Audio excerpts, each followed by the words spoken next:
الحمد لله وكفى وسلام على عباده الذين اصطفى أما بعد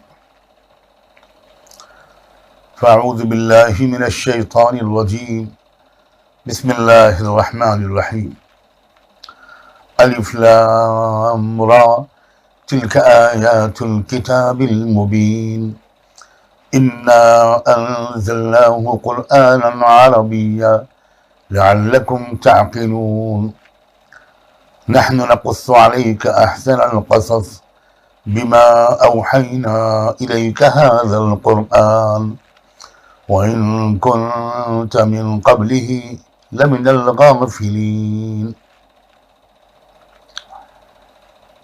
إذ قال يوسف لأبيه يا أبت إني رأيت 11 كوكبا والشمس والقمر ورأيتهم لي ساجدين قال يا بني لا تقصص رؤياك على إخوتك فيكيدوا لك كيدا إن الشيطان للإنسان عدو مبين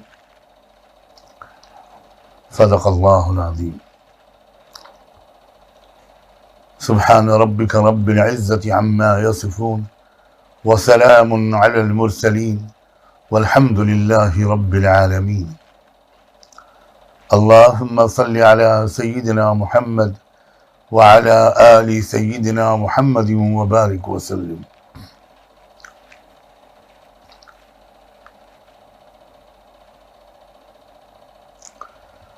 جیسا کہ عرض کیا گیا تھا، اللہ کے نام سے آج سورہ یوسف کے مذاکرے کا آغاز کیا جا رہا ہے۔ اللہ تبارک و تعالی اپنے کرم سے اس سورت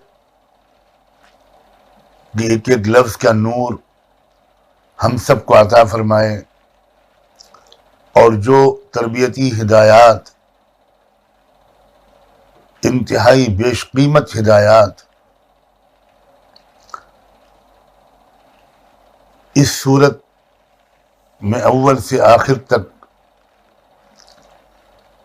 بنہا ہیں، موجود ہیں، اللہ تعالیٰ ان ہدایات کے مذاکرے کی اور پھر ان ہدایات کو اپنی سیرت و کردار، ان ہدایات کے مطابق اپنی سیرت اور اپنے کردار کی تشکیل نو کہ ہم سب کو توفیق عطا فرمائے۔ اسی عزم اور اسی ارادے کے ساتھ اور دعا کے ذریعے اللہ کی طرف متوجہ ہوتے ہوئے اس مذاکرے کا آغاز کرتے ہیں۔ سب سے پہلے تو یہ بات جان لیجئے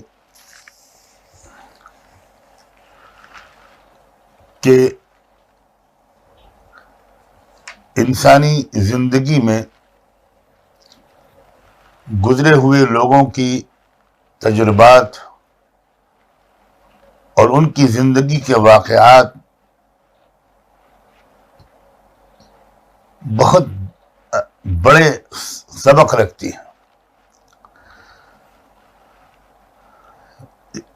تربیت کا ایک انداز تو ہوتا ہے نظریاتی، صیغہ امر کے ذریعے، صیغہ نہیں کے ذریعے، یہ کرو اور یہ نہ کرو، یہ کرنا چاہیے، یہ ہونا چاہیے، تمہاری شخصیت کا ایک رنگ یہ ہونا چاہیے، تمہاری سیرت و کردار کا ایک جز یہ ہونا چاہیے، اور ایسی ان باتوں سے بچو۔ ایک انداز یہ بھی ہوتا ہے، اور ایک طریقہ تربیت کا یہ بھی ہوتا ہے کہ گزری ہوئی شخصیتوں کو، ان کی سوانح حیات کو اور ان کے تجربات کو اس طرح سنایا جائے، بتایا جائے کہ سننے والے اور پڑھنے والے کو اس کی اپنی زندگی کے بارے میں تمام ضروری اسباق ملتے چلے جائیں، ہدایات ملتی چلی جائیں، ایک بہت ہی عملی طریقہ ہوتا ہے، کوئی عملی نمونہ سامنے رکھا جائے تو انسانی عقل اور فطرت یا مزاج اللہ تعالیٰ نے ایسا بنایا ہے کہ وہ اس سے بہت اثر قبول کرتا ہے، اور ایک زندہ شخصیت کے تجربات جب سامنے آتے ہیں تو انسان کے اندر زیادہ حوصلہ پیدا ہو جاتا ہے ان زندگی کے ان اصولوں کو اپنانے کا اور اپنی سیرت و کردار کا حصہ بنانے کا جو اس شخصیت کی سیرت و کردار کا حصہ تھے، جو اصول جس کے واقعات سنائے جاتے ہیں۔ چنانچہ قرآن مجید کا ایک بڑا حصہ انسانی تاریخ میں گزرنے والی ان شخصیتوں کے واقعات و تجربات کے بیان پر مشتمل ہے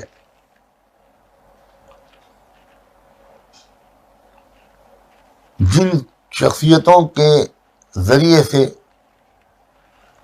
ان کے تجربات کو سن کر، ان کی زندگی کے واقعات کو سن کر بہت کچھ سیکھا جا سکتا ہے، اور وہی بہت کچھ سکھایا جانا مقصود ہے قرآن مجید کے اس حصے کا جس میں اس نے انسانی تاریخ کے واقعات بیان فرمائے ہیں۔ واقعات افراد کے بھی ہو سکتے ہیں اور قوموں کے بھی ہو سکتے ہیں۔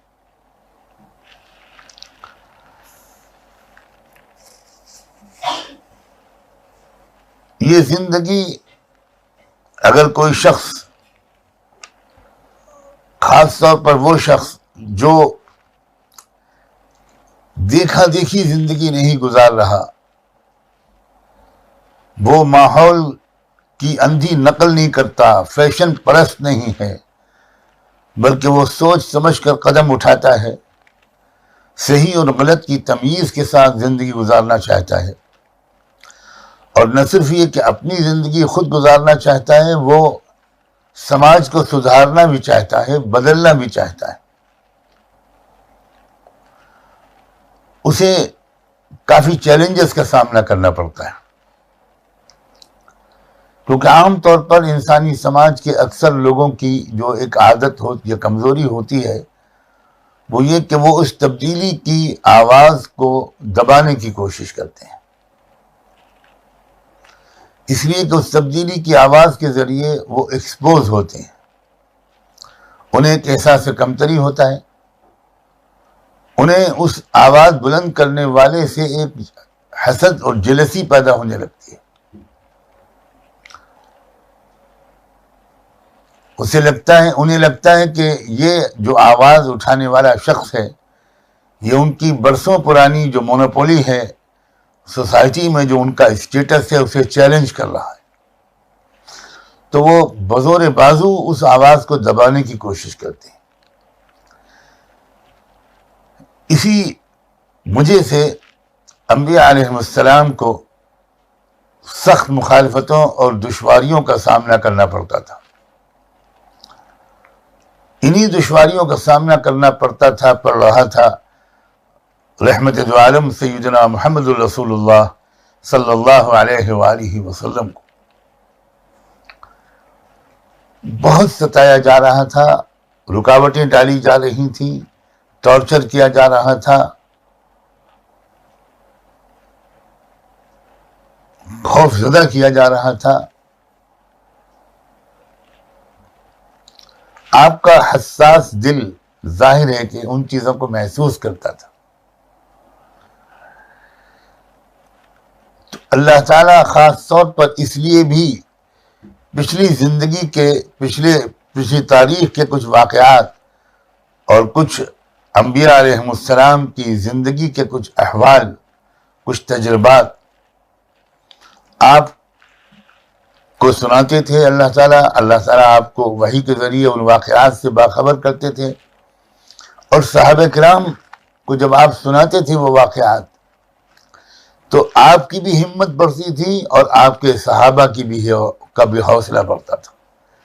ان کے دل کو بھی ایک تسلی ہوتی تھی کہ جس قسم کے حالات کا ہم مقابلہ کر رہے ہیں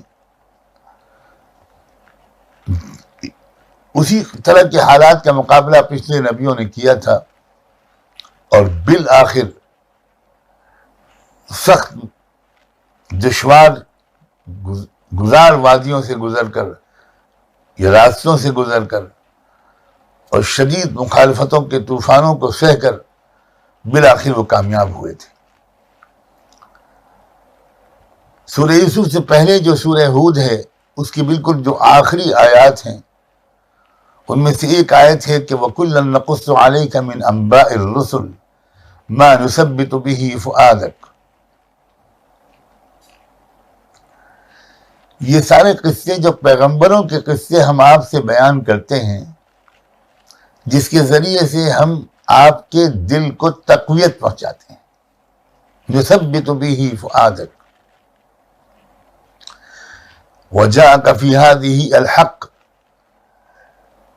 اور ان قصوں میں، ان واقعات میں ایسا مضمون آپ کے پاس پہنچا ہے جو خود بھی بالکل سچا پکا مضمون ہے، اور اس میں مسلمانوں کے لیے نصیحت بھی ہے اور یاد دہانی بھی ہے. تو یہ جو سورہ ہود کے آخر میں کہا گیا، اس کے فوراً بعد سورہ یوسف رکھی گئی، اور یقیناً وہ ان واقعات میں سے جن واقعات سے بڑا حوصلہ ملا تھا رسول اللہ صلی اللہ علیہ وآلہ وسلم کو اور آپ کا ساتھ دینے والوں دینے والیوں کو. ان واقعات میں سے ایک بہت اہم واقعہ، جیسا کہ آپ اس سورت کے مذاکرے کے درمیان محسوس کریں گے، یقینی طور پر حضرت یوسف علیہ السلام کی عظیم شخصیت سے متعلق وہ واقعات ہیں اور ان کے وہ تجربات ہیں جو سورہ یوسف میں بیان کیے گئے. یہاں میں یہ بات بھی عرض کر دوں کہ آج کے زمانے میں جو شخص حق سے وابستہ ہے اور سچائی اور حق کی طرف قوم کو بلانے کی کوشش کر رہا ہے، اپنے گرد و پیش کے حالات میں تبدیلی لانے کی سنجیدہ کوشش کر رہا ہے،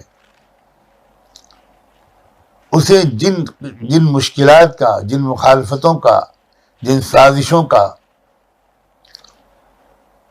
سامنا کرنا پڑتا ہے،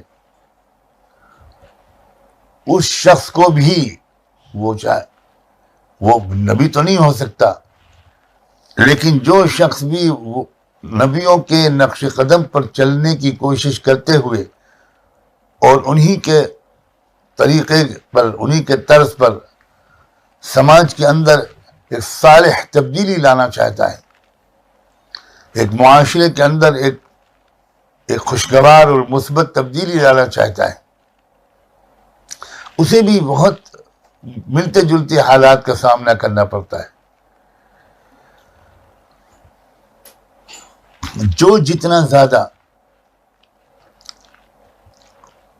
انبیاء علیہ السلام کے، اور میں خاص طور پر کہتا ہوں حضرت یوسف علیہ السلام کے نقش قدم پر چلتے ہوئے اور سید الانبیاء سیدنا محمد رسول اللہ صلی اللہ علیہ وآلہ وسلم کا اتباع کرتے ہوئے اپنے اس دور میں ملکی اور عالمی پیمانے پر جو سماج میں ہر پہلو سے ایک تبدیلی لانا چاہتا ہے، اس کے لیے بھی اس صورت کے اندر حوصلہ افزائی کا سامان ہے، اور کن حالات سے اس کو گزرنا پڑے گا اس کی طرف اشارات ہیں.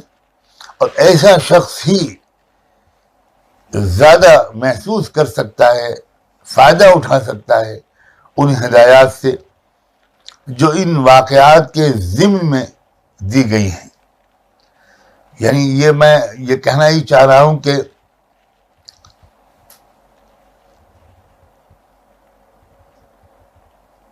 قرآن مجید میدان عمل میں زیادہ سمجھ میں آتا ہے۔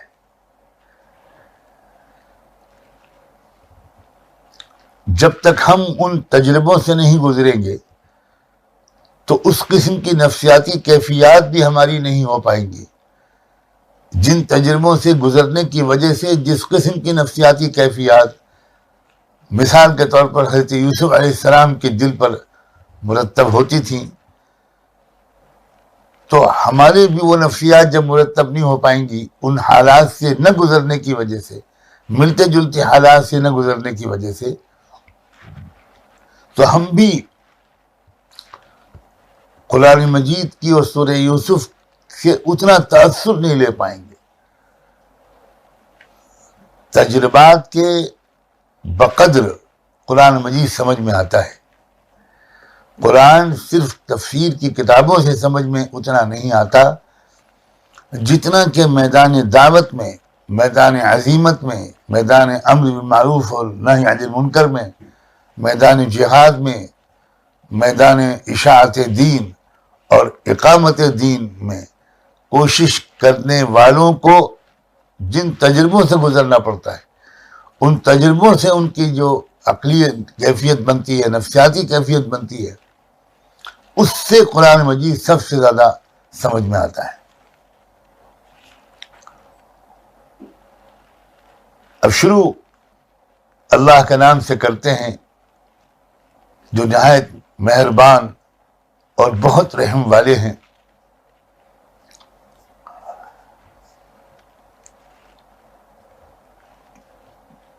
یہ حضرت یوسف علیہ السلام کا واقعہ ایک ہی صورت میں بیان کیا گیا ہے، اسی صورت، کسی اور صورت میں حضرت یوسف علیہ السلام کا واقعہ ذکر میں نہیں آیا۔ جس طرح اصحاب کہف کا واقعہ صرف سورہ کہف میں آیا ہے، حضرت موسیٰ علیہ السلام کا حضرت خضر کا جو واقعہ ہے وہ کسی اور صورت میں نہیں آیا، صرف سورہ کہف میں آیا ہے۔ اسی طرح ذوالقرنین کا واقعہ سورہ کہف کے علاوہ کہیں اور بیان نہیں ہوا، حالانکہ اور دوسرے انبیاء علیہ السلام کے واقعات، الگ الگ واقعات الگ الگ صورتوں میں بیان کیے گئے، اور ایک ہی واقعہ اس کے مختلف اجزاء یا ایک ہی واقعے کو مکرر طور پر مختلف صورتوں میں بیان کیا گیا۔ لیکن سورہ حضرت یوسف علیہ السلام کا واقعہ جو ہے وہ کہیں اور اس کا تذکرہ نہیں ہے۔ کچھ روایات سے یہ معلوم ہوتا ہے کہ کچھ یہودیوں نے رسول اللہ صلی اللہ علیہ وسلم کی نبوت کے امتحان کے لیے، جانچنے کے لیے کہ واقعی آپ نبی ہیں، کچھ باتیں اللہ کے رسول سے کہی تھیں، کچھ سوالات کیے تھے۔ اس میں سے ایک واقعہ یہ بھی تھا کہ محمد بیان کرو، کیا تم جانتے ہو حضرت یعقوب کے بیٹے یوسف کی زندگی کے حالات؟ یہ حضرت یعقوب کا گھرانہ بنو اسرائیل کہلاتا ہے، اور انہی سے تعلق تھا یہودیوں کا۔ تو انہوں نے یہ سمجھ کر کہ محمد جو ہیں یہ تو بنو اسماعیل میں سے ہیں، ان کو تو یوسف کا واقعہ کی تفصیلات معلوم نہیں ہوں گی، اور جب یہ لا علمی کا اظہار کریں گے تو ہم شور مچائیں گے کہ یہ کیسے نبی ہیں۔ ایک تو روایت یہ آتی ہے کہ یہودیوں کے اس سوال کے جواب میں اللہ نے پورے یوسف علیہ السلام کی زندگی کے واقعات ایک ہی صورت میں آپ کے اوپر اتار دی۔ اور ایک روایت یہ بھی آتی ہے کہ بعض اہل ایمان نے، صحابہ کرام رضوان اللہ علیہم اجمعین نے اللہ کے رسول صلی اللہ علیہ وسلم سے یہ گزارش کی تھی کیا اللہ کے رسول حالات بہت سخت ہیں، بہت سخت مشکلات کا ہم سب کو سامنا کرنا پڑ رہا ہے. ہمیں کچھ ایسے واقعات سنائیے جس سے ہمارا حوصلہ بڑھے، جس سے ہم کو ذرا ڈھارس بندے. تو اس گزارش کے جواب میں اللہ نے یوسف علیہ السلام کے پورے واقعے کو اپنے نبی محمد رسول اللہ صلی اللہ علیہ وسلم پر اتارا تاکہ ان کو اور ان کے ساتھیوں کو حوصلہ ملے، ہمت ملے، اور ان کو یہ پیغام ملے کہ جس طرح یوسف علیہ السلام کو ان کے بھائیوں نے بہت ستایا اور بڑی مخالفت کی، لیکن بالآخر کوئی نقصان نہ پہنچا سکے، بلکہ وہی مخالفتیں اور وہی سازشیں یوسف علیہ السلام کی ترقی کا سبب بن گئیں. تو ان کو بھی یہ حوصلہ ملے کہ یہ جتنی مخالفتیں محمد رسول اللہ کی اور ہماری ہو رہی ہیں، انجام کار یہی مخالفتیں انشاءاللہ ہم کو ترقی کی بلندیوں تک پہنچائیں گے، اور ہمیں وہ نقصان نہیں پہنچے گا جو یہ لوگ ہم کو پہنچانا چاہتے ہیں.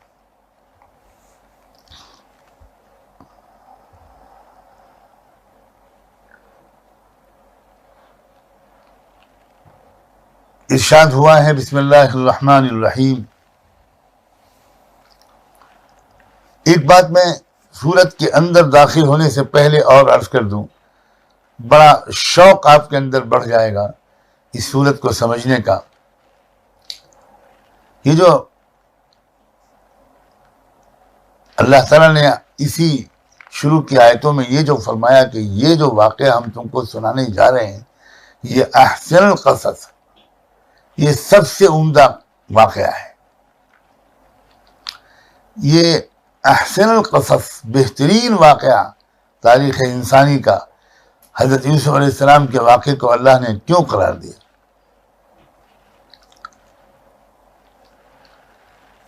دیکھیے، ایک بات ہمارے حضرات علماء نے اس سوال کا جواب دیتے ہوئے جو یہ لکھی ہے کہ انسانی زندگی کے جتنے الگ الگ مختلف حالات پیش آتے ہیں، جن الگ الگ مختلف بلکہ متضاد مرحلوں سے بعض وقت ایک انسان کی زندگی گزرتی ہے، ان سب حالات کے بارے میں یوسف علیہ السلام کے واقعے میں سبق موجود ہے. کبھی انسان ایسے تجربوں سے گزرتا ہے کہ اس کو ملی ہوئی نعمتوں کی وجہ سے کچھ اور لوگوں کو اس سے سخت حسد ہونے لگتا ہے. لوگ حسد کی وجہ سے اس شخص کے دشمن بن جاتے ہیں. تو جس شخص کو اسی قسم کی حالت سے گزرنا پڑے کہ اس کو کچھ ملی ہوئی نعمتوں کی وجہ سے اپنے ہم زمانہ یا اپنے قریبی لوگوں کے حسد کا سامنا کرنا پڑے، کسی کی بھی مخالفت اور بغض و عناد کا سامنا کرنا پڑے، تو اسے کیا کرنا چاہیے؟ یہ رہنمائی بھی اس صورت میں موجود ہے. خود اگر ہمارے دل میں اللہ نہ کرے کسی سے حسد پیدا ہونے لگے، اس کو کچھ نعمتیں ایسی ملی، اس کو مقبولیت ملی، اس کو شہرت ملی، اس کو عزت ملی، اس کو اچھا گھرانہ ملا، اور اس کی وجہ سے ہمارے اندر اس سے حسد پیدا ہونے لگے، تو ہم یہ سوچیں کہ ہمارا انجام ہوگا کیا. اس سوچنے کی دعوت بھرپور طریقے پر موجود ہے سورہ یوسف میں اور قصہ یوسف. کوئی اگر سمجھنا چاہے تو بہت سبق ہے، اور وہ اس سورت کے اندر جو واقعہ بیان کیا گیا ہے اس کے بعض حصوں پر غور کر کے وہ حسد کرنے کے بجائے اعتراف حقیقت کا راستہ اختیار کر سکتا ہے، اپنے مزاج کی اصلاح کر سکتا ہے، اپنے حاسدانہ جذبے کو روک سکتا ہے، تھام سکتا ہے۔ انسانی زندگی پر ایسے حالات بھی گزرتے ہیں کہ ہم کسی کے تابع ہوتے ہیں، کسی کے مملوک ہوتے ہیں، کسی کے خادم اور ماتحت ہوتے ہیں، اور کبھی ایسے حالات ہوتے ہیں کہ کوئی ہمارا ماتحت ہوتا ہے، کوئی ہمارا مملوک ہوتا ہے، ہم اس کے ایک طرح سے مالک ہوتے ہیں۔ تو مالک کے لیے بھی اس صورت کے اندر سبق ہیں، اور مملوک اور ماتحت کے لیے بھی سبق ہے۔ ایک شخص جو بر وقت کوئی کام کرتا ہوا دیکھ لیا جاتا ہے، پکڑ لیا جاتا ہے، ایکسپوز ہو جاتا ہے، اور کبھی ہم دوسروں کو کوئی حرکت کرتے ہوئے دیکھ لیتے ہیں، اور چھپانے کی کوشش جس جرم کی جا رہی ہوتی ہے، وہ جرم ہمارے سامنے آ جاتا ہے۔ تو یہ جو الگ الگ قسم کی زندگی کے تجربات ہیں، ایسے الگ الگ قسم کے تجربات کے رکھنے والوں کے لیے بھی حضرت یوسف علیہ السلام کے واقعے میں سبق موجود ہے۔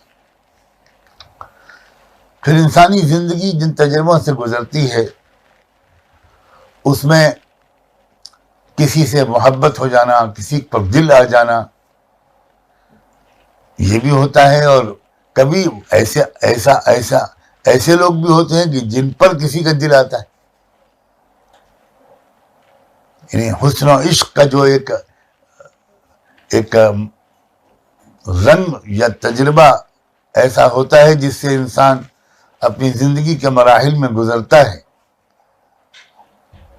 تو وہ اس تجربوں سے گزرنے والوں اور گزرنے والیوں کے لیے بھی سورہ یوسف میں بہت قیمتی ہدایات ہیں۔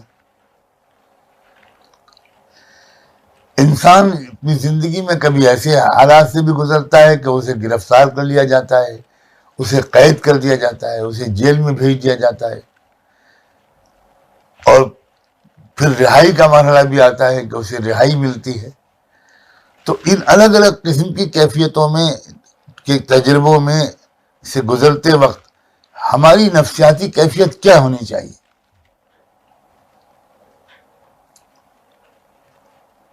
نہ ہم حوصلہ چھوڑ دیں، مایوس ہو جائیں، بلکہ ہم بہت ہی مثبت سوچ کے ساتھ اس مرحلے کے گزر جانے کا انتظار کریں۔ حال کوئی بھی ہو، وہ گزر جاتا ہے۔ حال کو حال کہتے ہی اس لیے ہیں۔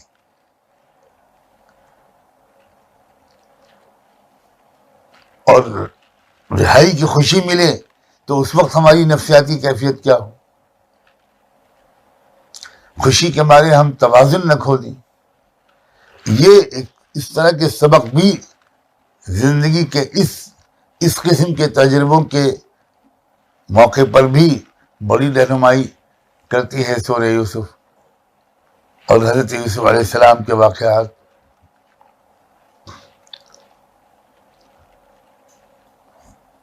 خوشحالیاں بھی آتی ہیں اور پریشانیاں بھی آتی ہیں،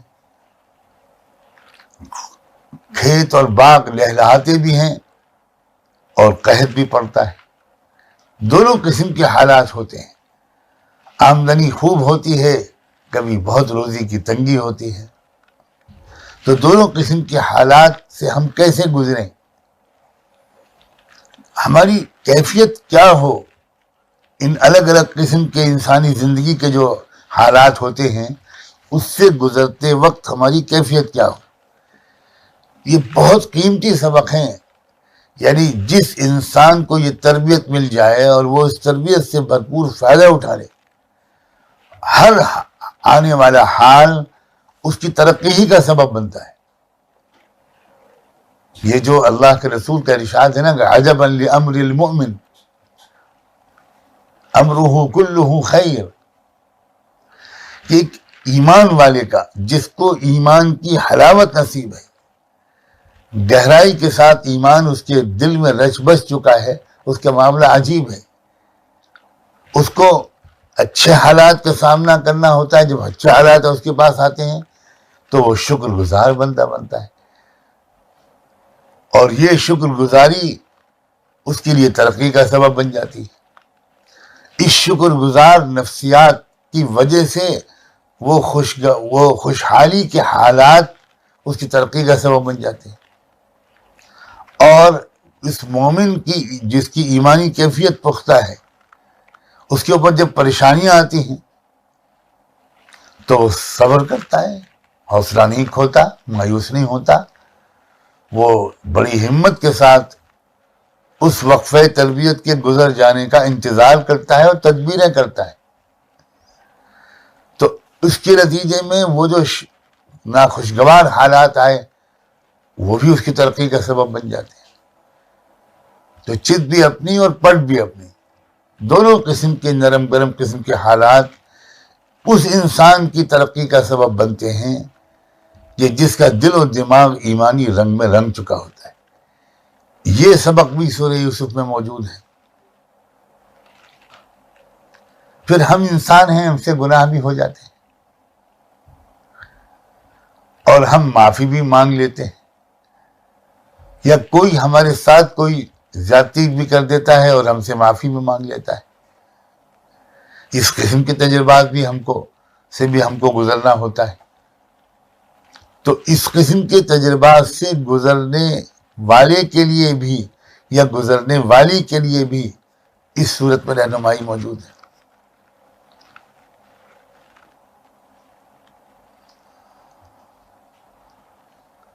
کبھی ہمارا محبوب ہمارے قریب ہو جاتا ہے، ملاقات ہوتی ہے، اور کبھی جدائیگی کے دن رات ہوتے ہیں. تو وصل کے دن اور ہجر کے دن ہر طرح کی حالات سے انسان کو گزرنا ہوتا ہے. اب اس دونوں قسم کے حالات سے کامیاب طریقے سے گزر جائیں ہم، یہ بھی بڑے زبردست قسم کے سبق ہیں اس صورت میں اور اس واقعے میں.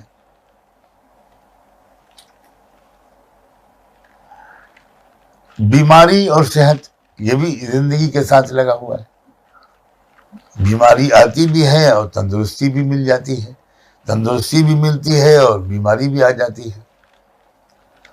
اس کے سلسلے میں بھی رہنمائی لینے والا، اخذ کرنے والا اس صورت سے رہنمائی لے سکتا ہے کہ یہ دن کیسے گزارے جائیں بیماری کے، اور صحت اور تندرستی کے وقت کی ہماری کیفیت کیا ہو. کبھی ہم مسافر ہوتے ہیں اور کبھی مقیم ہوتے ہیں.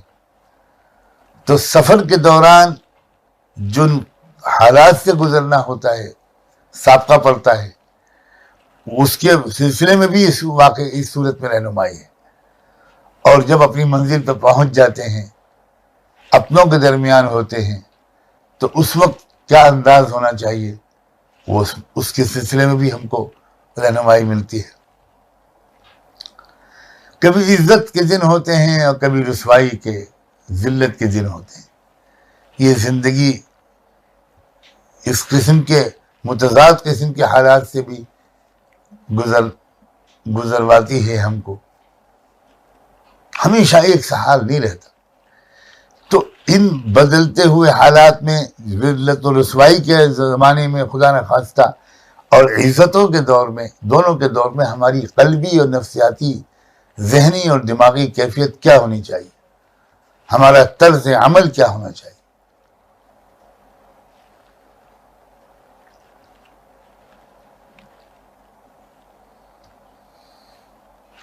اللہ تعالیٰ کی جو پلاننگ ہے، اللہ کی تقدیر ہے، اللہ کا فیصلہ نافذ ہو کر رہتا ہے. اور اللہ کی طرف نگاہ کا مستقل طور پر متوجہ رہنا ہر وقت اس بات کا استحضار کہ بھئی جو ہو رہا ہے اللہ کے اذن سے ہو رہا ہے، اس میں یقیناً میرے لیے خیر ہے، اور میرا اللہ نہ بے رحم ہے، نہ میرا اللہ بے خبر ہے، نہ میرا اللہ بے بس ہے۔ یہ مستقل یاد رہنا وقت پر، یہ انتہائی بڑی دولت ہے۔ جس وقت ضرورت ہو ان حقائق کے یاد کرنے کا، اس وقت یہ یاد آئیں۔ اس وقت یاد نہ آئیں اور آہ و بکا اور گریا اور ماتم اور شکوہ اور شکایت، یہ سب میں ہم پھنس جائیں اور بعد میں یاد آئیں اور اس پر ہم لمبی لمبی تقریر بھی کرنے لگیں، تو ہم تو ناکام ہو گئے۔ وقت پر یاد آنا چاہیے، بر وقت یاد آنا چاہیے۔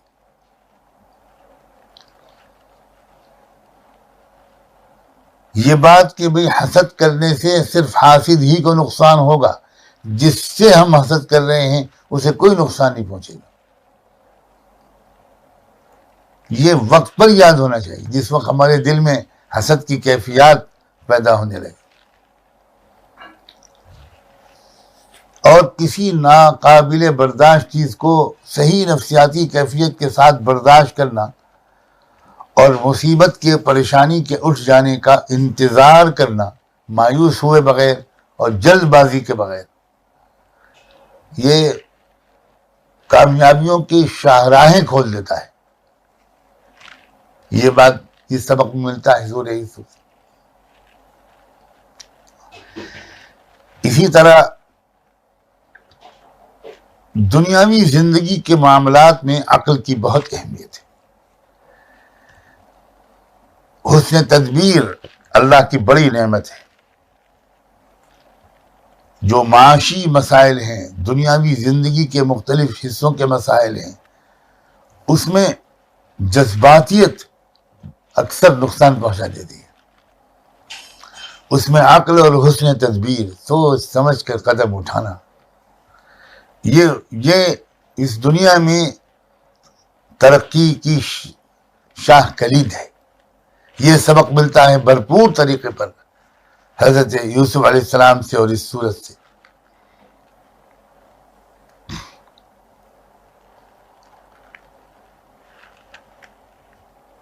یہ میں نے مختصراً ایسے اشارات کیے جس سے آپ کو یہ اندازہ ہو کہ ایک عام انسان کو زبردست فائدہ پہنچ سکتا ہے۔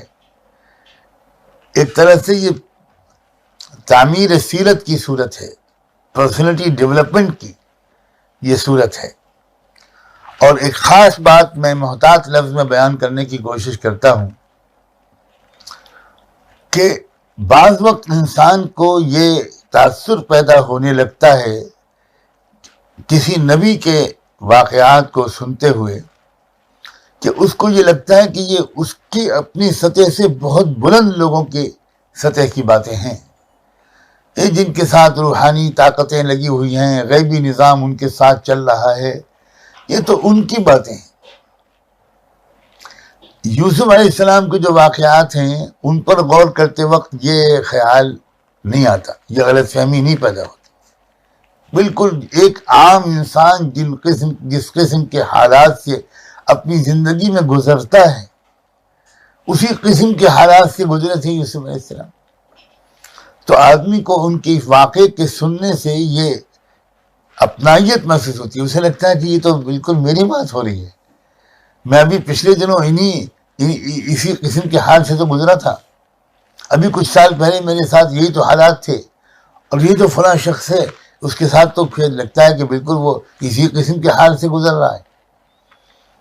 بہت قریب پاتا ہے انسان حضرت یوسف علیہ السلام کے واقعات کو اپنی زندگی کے واقعات سے۔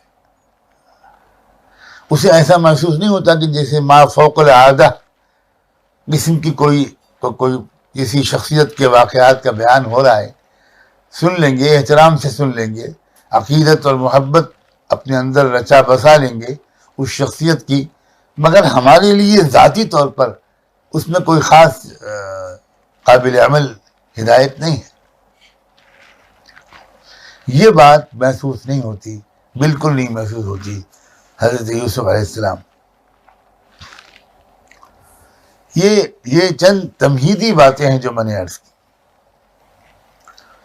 اب میں صرف ایک دو آیتوں کی تشریح اس وقت کرتا ہوں، وہ بھی مختصراً. سب سے پہلے تو الف لام را، میں اس وقت صرف اتنا ہی کہوں گا اس کے بارے میں کہ مختلف صورتوں کے شروع میں اس قسم کے حروف اللہ تعالیٰ نے رکھے ہیں. ہمیں اعتراف کرنا چاہیے کہ ان حروف کے پورے معنی، ان کی پوری حقیقت، ان کے پورے رموز و اسرار سے ابھی ہم واقف نہیں ہیں. ہو سکتا ہے کہ آنے والے زمانے میں کچھ حقائق کھلیں ان کے بارے میں، یہ امکان ہے اس کا. میں اس وقت اتنی ہی بات پر اکتفا کروں گا. بہت اس سلسلے میں غور و فکر بھی کیا ہے، کچھ کہیں پر عقل پہنچی بھی ہے اور سلف کی رہنمائی میں پہنچی ہے، علماء ربانیین کی رہنمائی میں پہنچی ہے. لیکن اس وقت میں رمضان کی ان مجالس میں اس خالصتاً علمی قسم کی باتیں اس وقت شاید کرنا مناسب نہیں ہے. اگر کبھی موقع ملا تو ان چیزوں کو کچھ لکھنے کی کوشش کی جا سکتی ہے. اللہ تعالیٰ جو خیر ہو اس کا فیصلہ کرنے، ارادہ کرنے کی توفیق عطا فرمائے. یہ آیتیں ہیں واضح کتاب کی. تلک آیات الکتاب المبین، یہ آیتیں ہیں واضح کتاب. قرآن مجید کی ایک صفت جگہ جگہ الکتاب المبین کے نام سے آئی، یہ واضح کتاب. اگر پچھلی کتابوں کا کوئی تقابلی مطالعہ کرے گا قرآن سے، تب الکتاب المبین کے مطلب کچھ سمجھ میں آئیں گے. پچھلی جو کتابیں ہیں ان کی جتنی بھی اس وقت بقیہ موجود ہے، سامنے ہے، تو اس کو پڑھ کر آپ کو بات کی تہ تک پہنچنے کے لیے بہت گہرا علم اور بڑی زبردست عقل چاہیے. تمثیلی انداز بیان ہے، اشاروں میں بات کہی گئی ہے. وہ اسلوب قرآن کا نہیں ہے. قرآن مجید نے جو کچھ کہا ہے بڑے واضح انداز سے کہا ہے. تو نصیحت لینے کی حد تک یہ بالکل واضح کتاب ہے، اور وہی مقصود ہے قرآن کا. کسی مختصر بات کی تفصیلات جاننے کے لیے تو بڑے علوم کی ضرورت ہے، بہت وسیع مطالعے کی ضرورت ہے. لیکن جو کام کی بات ہے، مغز کی بات ہے، اسے سمجھنے کے لیے وہ بالکل اس کا انداز بالکل واضح رکھا گیا ہے. اور آگے مزید وضاحت فرما دی کہ دیکھو تمہاری زبان عربی ہے جو قرآن کے ہمارے پہلے مخاطب ہوں، تو ہم نے تمہاری رعایت کرتے ہوئے اس کو عربی زبان میں اتارا ہے. اِنَّا أَنزَلْنَاهُ قُرْآنًا عَرَبِيًّا لَعَلَّكُمْ تَعْقِلُونَ، تاکہ تم سمجھو. ظاہر ہے کہ جب قرآن کو اترنا تھا تو کسی ایک قوم میں پہلے اترنا تھا، تو اس قوم کی جو مخاطب اولی ہیں قرآن کی، اس کی زبان میں ہی اترنا مناسب تھا، تاکہ وہ پوری طرح اچھی طرح سمجھ لے، قولی اور عملی طور پر، فکری اور عملی طور پر. اور پھر اس کے بعد وہ دنیا کی اور قوموں کو جن کی زبان عربی نہیں ہے وہ ان کو قرآن مجید سمجھائے.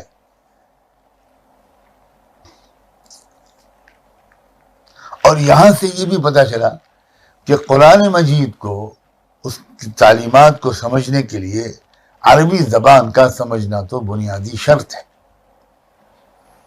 ظاہر ہے کہ آپ ترجموں کی مدد سے کسی چیز کو اس طرح نہیں سمجھ سکتے جس طرح آپ اصل متن کے ذریعے سے آپ اس کتاب ہدایت کو سمجھ سکتے ہیں. اگلی آیت میں اللہ تعالیٰ نے ارشاد فرمایا کہ نحن نقص علیک احسن القصص، اس کے ذریعے سے ہم آپ سے ایک بڑا عمدہ قصہ بیان کرتے ہیں. یہ جو ہم نے قرآن آپ کے پاس بذریعہ وحی بھیجا ہے، اس کے ذریعے سے ہم آپ سے ایک بہترین قصہ، ایک بہترین واقعہ تاریخ انسانی کا بیان کرتے ہیں. آپ اس سے پہلے آپ ان واقعات کو نہیں جانتے تھے. یہ بات کہنے میں قرآن کو کوئی عار نہیں ہے اپنے نبی سے، کیونکہ اس سے یہ ثابت ہوگا کہ محمد کے پاس ذریعہ علم وحی کے سوا کچھ نہیں ہے، اور پھر اس سے یہ ثابت ہوگا کہ قرآن وحی کے سوا کچھ نہیں ہے۔ قرآن کسی انسان کا وضع کردہ کلام نہیں ہے، کہ محمد کی تصنیف نہیں ہے۔ تو اللہ کے رسول کی شان کو بڑھاتے بڑھاتے اس حد تک پہنچا دیا جائے کہ لگے کہ آپ کو تو سارا علم خود سے تھا، اللہ تعالیٰ کی طرف سے کسی وحی کے ذریعے سے کسی علم کے سکھانے کی آپ کو ضرورت نہیں تھی۔ یہ اللہ کے رسول کی شان میں مدح نہیں ہے، یہ ان کی نبوت کو مشکوک بنا دینا ہے، ان کی شان رسالت کو گھٹا دینا ہے۔ تو نبی کا امی ہونا یہ تو اس کی نبوت کو مزید کنفرم کرتا ہے۔ نبی کو امی کہنا نبی کی تنقیص و توہین نہیں ہے، نبی کی شان نبوت کا تقاضا یہ ہے کہ اس بات کو واضح کیا جائے کہ اس کے پاس جو علم ہے وہ اللہ کا بذریعہ وحی ہے، اس نے کوئی کتاب نہیں پڑھی، اس نے کسی علماء کی صحبت نہیں اٹھائی، قصے کہانیاں اور واقعات نہیں سنی، اس نے تاریخ کا مطالعہ نہیں کیا۔ وَإِن كُنتَ مِن قَبْلِهِ لَمِنَ الْغَافِلِينَ، تم نہیں جانتے تھے یوسف علیہ السلام کے پورے واقعات کو، ہم تم کو سنا رہے ہیں اس قرآن کے ذریعے، اس وحی کے ذریعے، یوسف کا واقعہ یا دوسرے اور بھی واقعات۔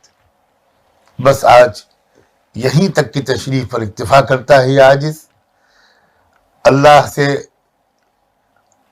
عاجزانہ الحاح کے ساتھ یہ دعا کرتا ہوا رخصت ہوتا ہے کہ اللہ اس صورت کے انوارات کو ہمارے سینوں پر کھول دے، اور ہمارے گھر کے سب لوگ یوسف علیہ السلام کو ایک رول ماڈل سمجھ کر ایک بہترین انسانی سیرت و کردار کو سنتے ہوئے اپنے اندر تبدیلیاں لائیں، اور وہ جو ہم کو رہنما نقوش ملیں گے اسوہ یوسفی سے، اس سے ہم لوگ اپنی زندگی کے مختلف شعبوں کو سجاتے سنوارتے چلے جائیں، عیوب و نقائص سے پاک کرتے چلے جائیں۔